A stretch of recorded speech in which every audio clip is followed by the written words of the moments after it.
So right now we're visiting my sister, but I'm in the car because I can't see her because I'm not 18 and they only let people who are 18 and over in for some reason. But yeah, let me see if I can, like, I'm sitting in the back so you can't really see it, but this is it. It's really square and there's a lady walking by. It's pretty, it just looks like a giant square building. And I don't know which room is hers, but yeah. And the dogs are here too because there's no one at home and they don't do good well on their own. They totally freak out and like explode their glands and stuff. So it's been like 3 or 4 days now since the last time I made an update, and I haven't been in the mood to, but since I'm waiting in the car, I figured that I kind of should, since like I'm already here and like I can't really think of anything else. So contrary, I don't know what I'm trying to say, whatever that word is, to what I first had thought, or we had first thought, had triggered her episode was not true. Well, it sort of is and sort of isn't, because we're now finding out that it's something that she's had for a long time. I don't know if it's just like my paranoia, or because now that she's sick, I question all the things that she has said to me in the past that like now kind of seem like she always had a problem, but at the time, you know, it didn't. Like I just, like, it was part of her personality, so I never questioned it this whole time. Like, for example, this one time I remember when, like, around 2 years ago or something like that, she told me that she was playing Battlefield, and all of a sudden, like, everything seemed to get really big, like, and she looked it up and I looked it up, and I believe it was called like Alice in Wonderland syndrome or something like that. And it's basically when you either see things really big or really small in proportion to yourself. And so like she said it only happened for like an instant or something like that, but I just thought it was like weird. Like, yeah, I mean, sometimes like you have weird moments, you know, but like I never really thought it was anything serious. And also she would tell me that she would have this nightmare sometimes where she was riding this bicycle and it felt like she was going nowhere, and she would hear this voice that would tell her, like, I guess negative things. And she told me sometimes when it's quiet, she can hear that voice, like, I guess like in real life, if that makes sense. And like obviously now that she's sick, it totally sounds like she had like auditory hallucinations. But you know, like, I never really questioned it because, like, sometimes when it's quiet, you kind of feel like you do hear things, or like, you know, like, I felt like that was pretty normal, but, you know, yeah. And also, I know that she had times where, like, especially strangers would tell her something or, like, give her some sort of direction, and she would, like, not be sure if that's what they actually told her. Like, she hears it, but she kind of doubts that she hears it. But I just assumed that it was like part of her social anxiety to obviously be scared to like want to do something wrong, so you kind of are afraid that what they told you isn't real, you know? She had that fear that people would laugh at her, or she would do something wrong, or, you know. And I haven't been able to see her, but we've spoken a few times, like at least once a day, every day since she's been here. And each time she's like different. Like the first time she was super panicked. The second time she was less panicked but still really scared. And then the third time, she told me that the medicine was working and that she wanted me to come see her. But I could hear in her voice that she was, like, extremely tired. Like, she would answer my questions, but she sounded lost, yet present, but super tired. And, you know, that was obviously an improvement from, like, the first 2 days where she was still really scared. And, yeah. Like, she told my brother that there's this guy who she was talking to, and she was talking to him because she thought that he was him. And when my parents went to go visit her, and my brother as well, she was, like, in the group with the other kids, and she went to go get that guy's number. Like, she walked up to him and asked him for his number. And she was just coloring, and she was scribbling, and she told my brother that that's what she did when she was bored.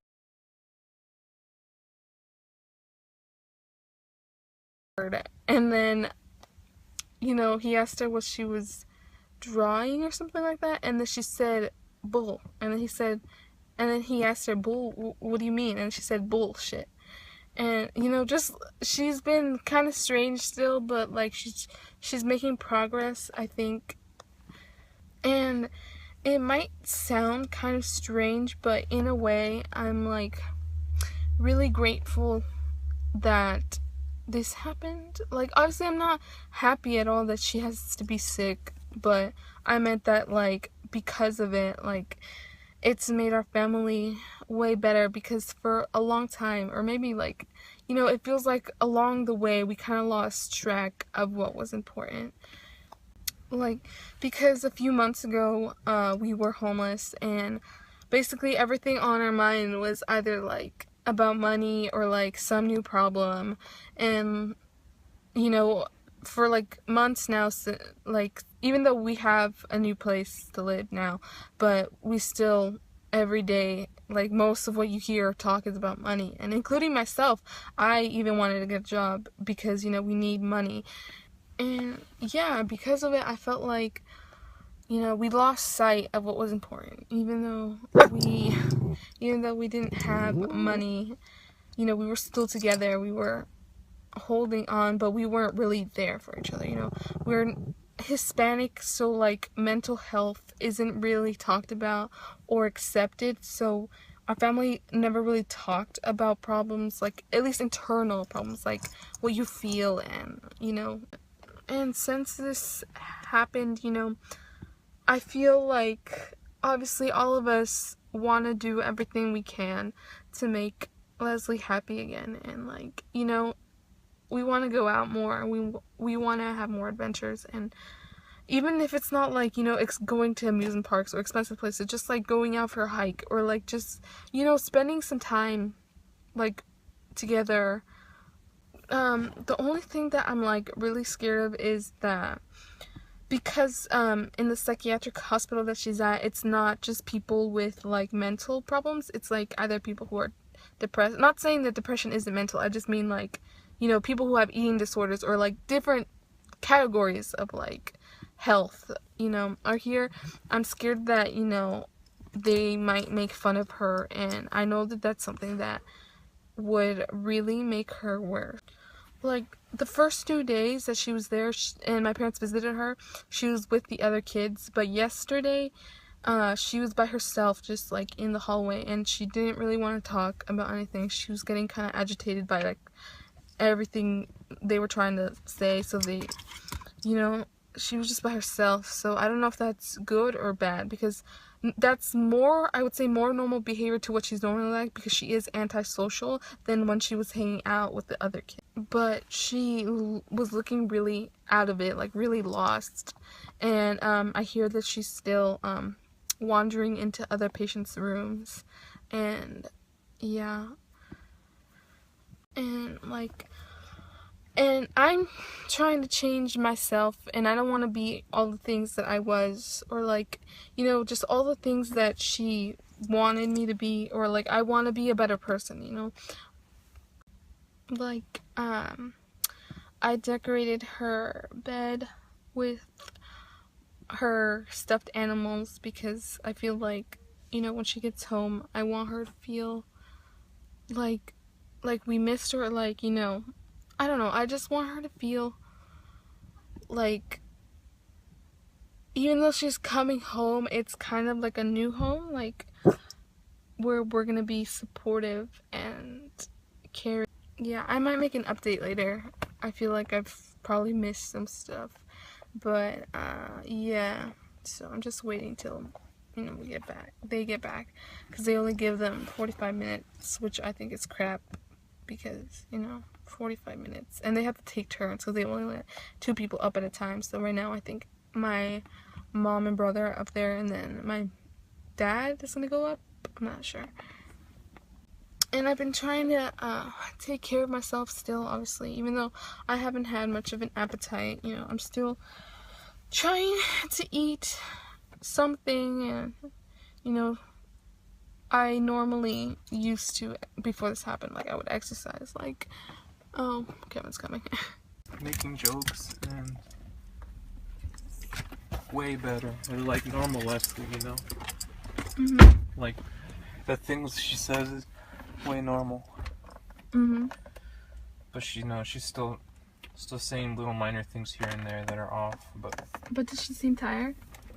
Yeah, but she was, like, really happy. Mm-hmm. They increased her medication to 100 milligrams around 5 p.m., so she just took it a couple... Was she with the other kids? I don't know. Mom went in first, and I had to pee. When I was up there, she was already with Mom in the hallway. But I think she was with the other kids. Did she look like her hair was brushed, or like, yeah, does she still have chapped lips? No, her lips are getting better. They didn't look chapped as much anymore. Her hair, I think she brushed it herself. She thinks they put the medicine in her food. And she started laughing. But she didn't start crying when I told her that I'll be back tomorrow. Have you seen my phone? No. I have your wallet though.